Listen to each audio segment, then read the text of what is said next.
Hey everyone, and welcome to a topic that affects, well, pretty much all of us: education. Specifically, what if I told you that we spend 16 years in school only to graduate and be told, you're not ready yet, no work experience, no real-world skills, and often, a mountain of debt. This isn't just a flaw in the system, this is the system. The structure itself, the very foundation of how we educate, it's outdated.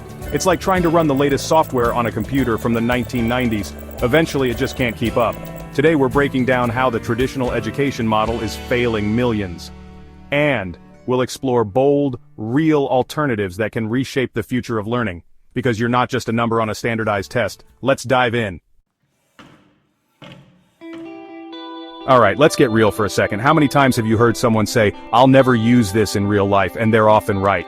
Now, I'm not saying Shakespeare or trigonometry are useless, but shouldn't our education system prioritize skills people actually need to thrive in the 21st century? Think about it. Financial literacy.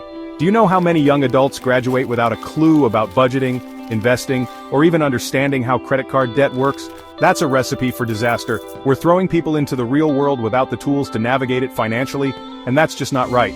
Then there's coding. In an increasingly digital world, coding is becoming as fundamental as reading and writing. It's not just for aspiring tech geniuses anymore. It's for artists, entrepreneurs, even historians who want to analyze data in new ways. Coding is about problem solving, logic, and creativity, skills applicable across every field imaginable. And what about digital marketing, social media management, entrepreneurship? These are the areas where jobs are booming, where young people are launching their own businesses and side hustles. Yet, these often feel like afterthoughts in our current education system. Look, I'm not saying we abandon traditional subjects entirely. There's value in a well-rounded education, but we need to strike a balance. We need to stop treating essential life skills as electives or after-school clubs. Imagine a world where high school graduates aren't just equipped with memorized facts, but with the ability to manage their finances, build a website, or even launch a business.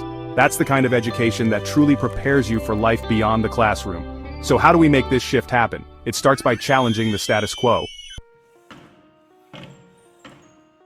Let's talk about another radical idea. What if we stop treating work experience as something you only gain after school? Imagine if, instead of cramming for exams at 16, you were learning a trade, interning at a company, actually applying your knowledge in the real world. Think about the traditional model of education. We sit in classrooms, absorb information, and then get tested on our ability to regurgitate it. But where's the practical application? Where's the hands-on experience? Now imagine a system where apprenticeships and internships are woven into the education fabric. Starting as early as age 16, students could spend part of their week learning directly from professionals in their chosen field.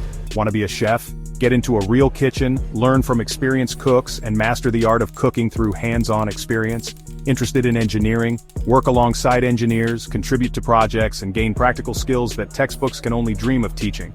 This isn't a new concept. Apprenticeships have been around for centuries, and they work. They bridge the gap between theory and practice, giving young people a head start in their careers while still providing a structured learning environment. But here's the thing. It requires a shift in mindset. We need to stop viewing apprenticeships as a lesser path than a 4-year degree. Not everyone thrives in a traditional academic setting, and that's okay. We need to value different types of learning, different paths to success. Imagine the possibilities. Students graduating not just with a diploma, but with years of real-world experience under their belts. They'd enter the workforce confident, competent, and ready to contribute. Because the best way to learn is by doing. Now you might be thinking, okay John, this all sounds great, but is it even possible to change a system as entrenched as education? Well, here's the thing. We don't need to reinvent the wheel. We can learn from countries that are already doing this right. Take Finland, for example. They consistently rank among the top education systems in the world, and for good reason. They prioritize collaboration over competition, creativity over rote memorization, and they trust their teachers to be professionals. Finnish kids start school later, have shorter school days, and get way less homework than their American counterparts, and yet they consistently outperform us on international tests. Why? Because they focus on the joy of learning, on fostering curiosity and critical thinking, not just teaching to the test. Then there's Estonia, a small country with a big vision for education. They fully embrace technology, with students learning coding and digital skills from a young age. They've also personalized learning, recognizing that every student learns differently and at their own pace. And let's not forget Singapore, a global leader in innovation. They've adopted a problem-based learning approach where students work collaboratively to solve real-world problems. This not only makes learning more engaging, but it also develops critical thinking, communication, and collaboration skills. Skills that are essential for success in the 21st century. The takeaway here is simple. We don't have to accept the status quo. We can learn from the successes of others, adapt their best practices, and create an education system that truly prepares our students for the future. It's about having the humility to admit that we don't have all the answers, and the willingness to learn from others. Because at the end of the day, our goal should be the same, to create an education system that empowers every student to reach their full potential. Alright, let's talk about the elephant in the room, or maybe I should say the laptop in the backpack technology. We live in a digital age, yet our education system often feels stuck in the analog era. But here's the good news. Technology has the potential to revolutionize education, making it more personalized, engaging, and accessible than ever before. Think about it. Platforms like YouTube, Coursera, Khan Academy, they've democratized knowledge. You can learn practically anything, from astrophysics to ancient history to graphic design, all at your own pace and often for free. So why are we still clinging to this one-size-fits-all model of education? Imagine a world where classrooms are flipped. Instead of passively listening to lectures, students could watch engaging video lessons at home, at their own pace, rewinding and rewatching as needed. Then, classroom time could be used for discussion, collaboration, and hands-on projects. Technology allows for personalized learning pathways. Not every student learns at the same pace or in the same way. With technology, we can tailor lessons to individual needs and learning styles. Struggling with algebra? There's an app for that. Excelling in history and want to dive deeper? There's a whole online course for that. Technology allows us to meet students where they are and help them reach their full potential. The key is to embrace technology as a partner in education, not a threat. So let's stop fearing technology and start exploring its potential to transform education. Alright, let's get really radical for a second.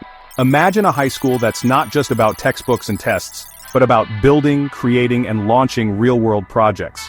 Imagine a school that fosters an entrepreneurial spirit, where students are encouraged to take risks, to innovate, and to turn their ideas into reality. What if instead of just reading about business, students were building their own startups? What if instead of memorizing marketing concepts, they were developing marketing campaigns for local businesses or launching their own products online? This isn't about turning every student into the next Mark Zuckerberg, although wouldn't that be cool? It's about teaching essential skills that are applicable across all fields. Problem-solving, creativity, critical thinking, communication, collaboration, financial literacy, digital marketing, the list goes on. Imagine a high school with a dedicated makerspace, equipped with 3D printers, laser cutters, and all sorts of tools for bringing ideas to life. Imagine students pitching their business ideas to local investors, learning how to secure funding, and navigating the challenges of starting a business. Now, I know what you're thinking. John, this sounds amazing, but isn't it a bit ambitious? And yeah, it might be. But here's the thing. Our world is changing at an unprecedented pace. The jobs of the future will require creativity, adaptability, and a willingness to embrace risk. We need to prepare our students for that reality, not the reality of the past. So, let's rethink what high school can be. Because the future belongs to those who are bold enough to create it. So let's recap. 16 years in school for a piece of paper, it's time to demand better. It's time to rethink education from the ground up, to create a system that equips students with the skills, knowledge, and mindsets to thrive in the 21st century. This isn't just about tweaking the curriculum or adding a few coding classes, it's about a fundamental shift in how we view education, from a passive process of information absorption to an active process of creation, innovation, and problem solving. If this video sparked something in you, share it.